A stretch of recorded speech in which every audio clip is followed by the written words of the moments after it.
Assalamualaikum warahmatullahi wabarakatuh. Nota pembelaan atau pledoi di dalam perkara pidana nomor rek perkara PDM garis tengah 039 garis miring SBG garis miring 04 garis miring 2005 atas nama terdakwa Abi Aulia bin Asep Rohimas dengan judul mencari kebenaran material di balik narasi saksi mahkota. Kepada yang terhormat Majelis Hakim yang memeriksa dan mengadili perkara pidana nomor 80 garis miring titik B garis miring 2025 PN SNG di Pengadilan Negeri Subang. Dengan hormat, kami yang bertanda tangan di bawah ini, Sylvia Devi Soembarto Sarjana Hukum Magister Hukum, Aneng Winengsi Sarjana Hukum Magister Hukum, Fidelis Giawa Sarjana Hukum, masing-masing adalah advokat dan konsultan hukum pada kantor tersebut di atas. Pembelaan pledoi dalam persidangan ini atas perkara pidana yang telah didakwakan kepada terdakwa Abi Aulia, tempat lahir Subang, dan selanjutnya anggap sudah dibacakan yang mulia. Majelis Hakim yang kami muliakan, jaksa penuntut umum yang kami hormati, bahwa terdakwa Abi Aulia bin Asep Rohimas dihadapkan ke persidangan ini dengan dakwaan bernomor register anggap sudah dibacakan yang ditandatangani oleh jaksa penuntut umum Reza Fahlevi Sarjana Hukum Magister Hukum, Joshua Markus Adrian Sarjana Hukum, Edo Ardianto Sarjana Hukum Magister Hukum, Heli Mulyawati Surya Harja Sarjana Hukum, Irawati Mahardianti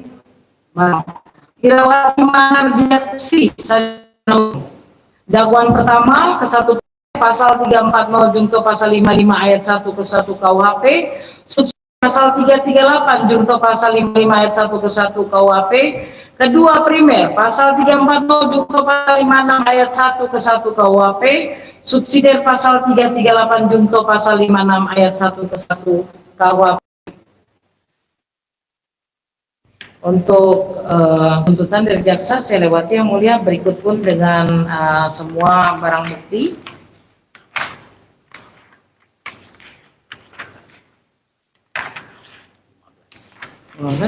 Lanjut ke halaman 15 yang mulia, jaksa penuntut umum. Bab 1 pendahuluan dengan judul sebuah panggilan kepada keadilan hakiki. Fiat Justitia Ruat Kailum, keadilan harus ditegakkan meskipun langit akan runtuh. Antar ketika nurani diuji oleh narasi tunggal atas nama terdakwa Abi Aulia bin Asep Rohimas. Yang mulia Majelis Hakim yang kami muliakan, rekan jaksa penuntut umum yang kami hormati, dan seluruh hadirin sidang yang berbahagia. Di hadapan kita hari ini duduk seorang pemuda bernama Abi Aulia, bukan sosok penjahat berdarah dingin seperti yang coba digambarkan dalam surat dakwaan, melainkan seorang putra dari keluarga yang tidak utuh, seorang anak yang kehilangan figur ayah sebagai pelindung dan tidak pernah benar menemukan gantinya. Dia adalah seorang pemuda introvert yang dunianya adalah kesederhanaan, menghabiskan waktu bermain game di dalam kamarnya, dan sesekali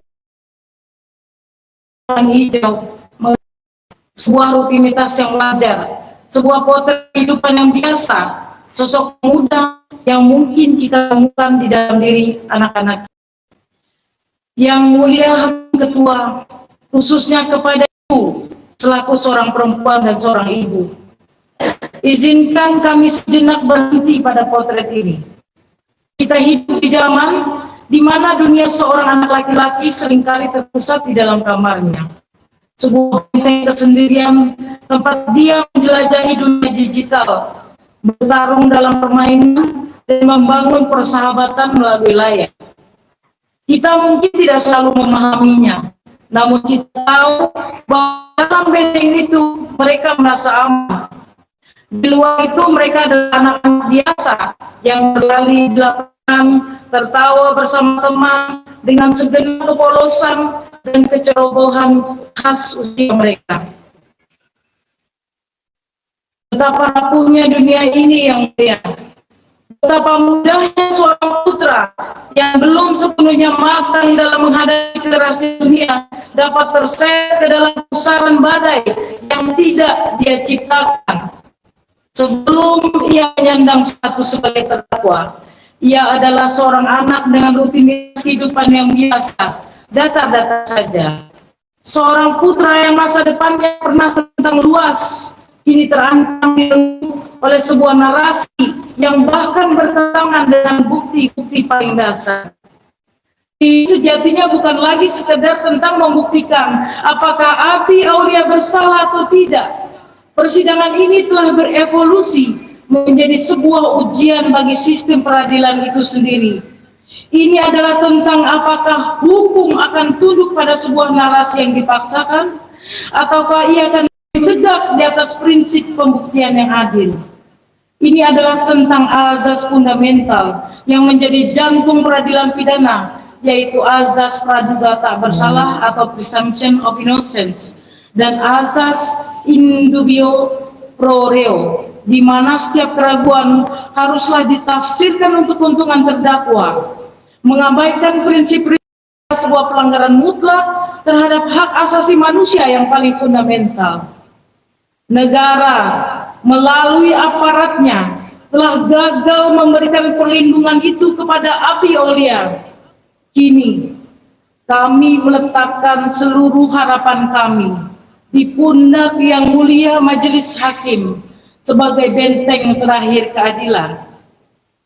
Untuk mengingat kembali adagium cum ad sunt testimonia rerum quid opus est verbis, saat ada bukti dari fakta-fakta, apa gunanya kata-kata.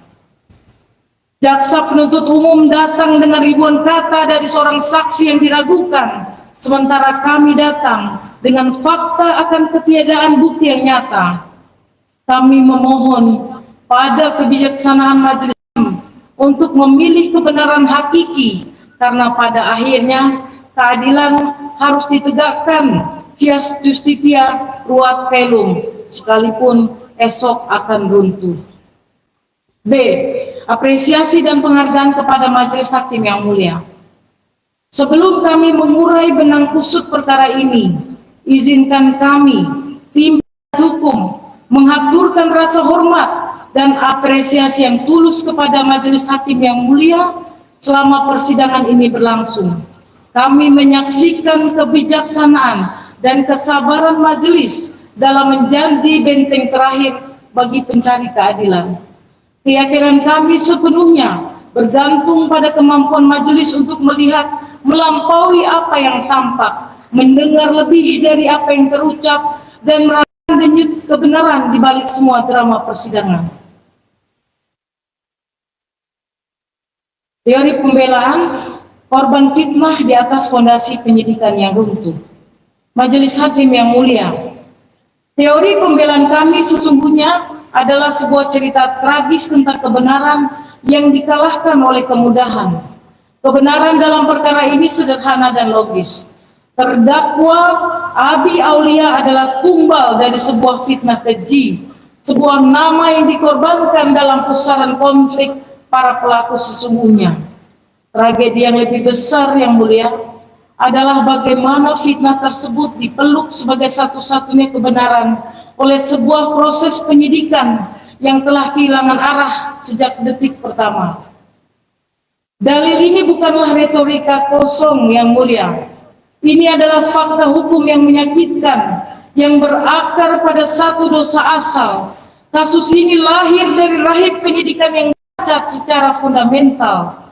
Fakta bahwa telah terjadi obstruction of justice sejak jam-jam pertama penanganan perkara ini adalah bukti tidak terbantahkan, meskipun hal tersebut diproses dalam perkara dan persidangan yang berbeda. Perbuatan tersebut bukanlah sekedar pelanggaran prosedur biasa. Ini adalah racun yang telah merusak seluruh sumur pembuktian. Racun yang secara logis memaksa kita untuk memegang teguh asas agung, subiato sublato fundamento cadit opus. Ketika sebuah fondasi telah hancur, maka runtuhlah keseluruhan strukturnya. Kerusakan fondasi ini yang mulia bukanlah sebuah kiasan, ia adalah fakta persidangan di mana terungkapnya ada upaya pengerusakan TKP sejak jam-jam pertama.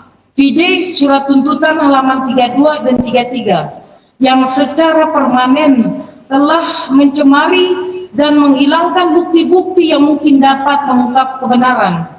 Racun dari penyidikan yang cacat ini telah menyebar dan melahirkan dua pusaran tragedi yang menjerat klien kami. Pertama, fitnah yang lahir dari konflik internal pelaku. Saya anggap sudah dibacakan. Abi Aulia hanyalah bidak tidak bersalah yang dikorbankan dalam permainan catur para pelaku sesuatu. Ia menjadi korban sempurna bagi agenda saksi Danu. Dengan menempatkan Abi dalam cerita, saksi Danu berhasil mencapai 3 tujuan sekaligus. Yang pertama, mengalihkan fokus. Muhammad Ramdhanu menggeser sorotan dari perannya sendiri dengan menciptakan pelaku baru. Nomor 2, meningkatkan nilai tawar. Cerita Ramdhanu menjadi lebih berharga bagi penyidik karena mengungkap dalam tanda kutip lebih banyak tersangka. Ketiga, memilih target terlemah.